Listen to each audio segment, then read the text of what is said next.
Hello divine soul, कैसे हैं आप लोग। आइए देखते हैं आपके लिए आज का डिवाइन गाइडेंस क्या है। जय शिव शक्ति, जय राधा कृष्ण, जय माँ सरस्वती, जय माँ लक्ष्मी, जय भोलेनाथ, हर हर महादेव। डिवाइन प्लीज हमें बताएं, हमारे व्यूवर्स को आज आप क्या मैसेज देना चाहते हैं, क्या उनके लिए गाइडेंस है आपके तरफ से। दोस्तों, डिवाइन गाइडेंस लेने से पहले आज मैं आपको ट्रू लव की, या यूं कहूँ कि ट्विन फ्लेम जर्नी की एक रियल घटना बताती हूँ कि एक डीएम और डीएफ हैं, मेरी जानकारी में है वो। उन दोनों को नहीं पता है कि वो इस ट्विन फ्लेम जर्नी का हिस्सा हैं या फिर उनके बीच किस तरह का कनेक्शन है, वो नहीं जानते हैं। वो ओल्ड पैटर्न लोग हैं, उन्हें नहीं पता कि इस तरह की कोई जर्नी होती है। और जैसे आप हम सब लोग टैरो वगैरह देखते हैं, पॉडकास्ट वगैरह देखते हैं, हम समझ पाते हैं कि हम इस तरह की जर्नी में हैं या नहीं हैं, जो भी हैं। पर वो लोग वो हैं जो इस तरह की किसी जर्नी के बारे में नहीं जानते हैं। लेकिन जब मैंने उन पे रिसर्च किया तो मैंने ये पाया कि वो दोनों ट्विन फ्लेम जर्नी में हैं और वो डीएम डीएफ हैं। तो मैं आपको बता दूं कि जब तक डीएफ अपनी ट्रू सेल्फ में नहीं थी, तब तक उनकी डीएम बहुत ज़्यादा उनसे रन कर रहे थे, बहुत ज़्यादा ईगोइस्टिक थे। उनका जॉब प्रोफेशन भी अच्छा था उस वक्त, और अपनी डीएफ को वो बिल्कुल भी रिस्पेक्ट नहीं देते थे। और ऐसे होते होते उनने अपनी डीएफ को छोड़ भी दिया था।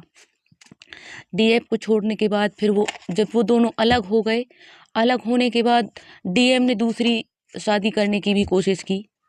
एक बार उन्होंने सगाई कर ली, एक बार वो एक दूसरी स्त्री को भी लेकर आ गए, थर्ड पार्टी इन्वॉल्व कर लिया उन्होंने अपने रिश्ते पे। लेकिन उनके दोनों रिश्ते नहीं चले। एक तो उनकी सगाई भी टूट गई, और दूसरी, जब उन्होंने दूसरी औरत को लाने की कोशिश की या उसको लेकर वो आ गए, तो कुछ दिनों के बाद वो भी चली गई। और उस लेडी के जाने के बाद फिर वो बिल्कुल अकेले हो गए।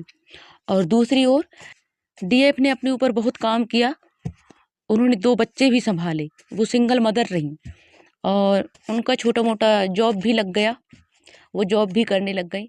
वो पूरी तरह से डीएम की ज़िंदगी से दूर हो गई। और फाइनली दोस्तों, 12 साल दोनों के अलग रहने के बाद फाइनली डीएम को होश आया कि उन्हें अपनी डीएफ चाहिए। और आज वो अपनी डीएफ के लिए एक्शन लेने के लिए तैयार हुए हैं। अपनी पूरी फैमिली को लेकर वो अपनी डीएफ को वापस अपनी ज़िंदगी में लाने गए हैं।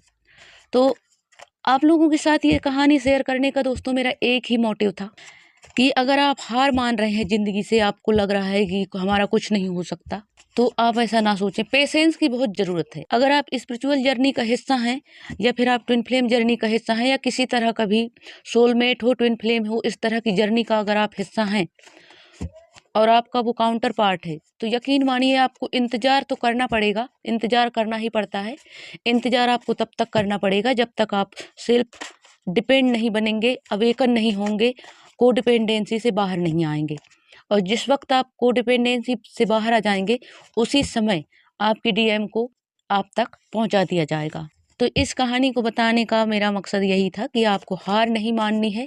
आपको बस ये विश्वास रखना है कि जो रिश्ते ऊपर वाला बनाता है, उसे दुनिया की कोई ताकत अलग नहीं कर सकती, न थर्ड पार्टी, न फोर्थ पार्टी, न डेविल, न कोई भी नहीं। चलिए अब देख लेते हैं आपके लिए आज यूनिवर्स गाइडेंस क्या है।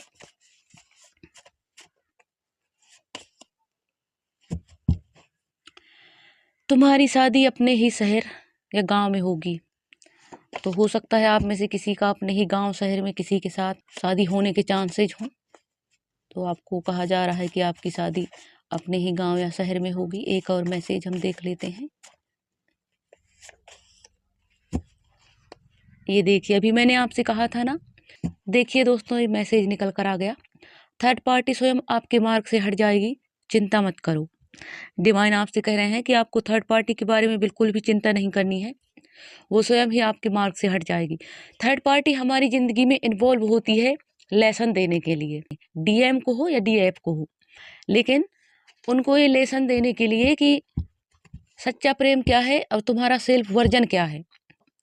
तुम जिसके पीछे भागना चाहते हो वो तुम्हारा रियल पार्टनर नहीं है, बल्कि तुम जिसे इग्नोर कर रहे हो वो तुम्हारा रियल पार्टनर है। डिवाइन ये हमको सिखाना चाहते हैं जब वो हमारी ज़िंदगी में थर्ड पार्टी इन्वॉल्व करते हैं। यही एक कहानी मैंने आपको भी बताया था कि 12 साल के बाद डीएम अपनी डीएफ के लिए एक्शन लिए हैं, और ये मेरी आंखों देखी कहानी है। तो आप इस पे आंख बंद करके बिलीव कर सकते हैं। अब डीएफ क्या एक्शन लेंगी, वो हाँ कहेंगी ना कहेंगी, ये तो उनके ऊपर डिपेंड है। लेकिन इस कहानी को मैं इसीलिए बता रही हूँ कि आप अपना होप ना खोएं और अपना पेशेंस भी आप बनाए रखें। Thank you so much, thank you for watching.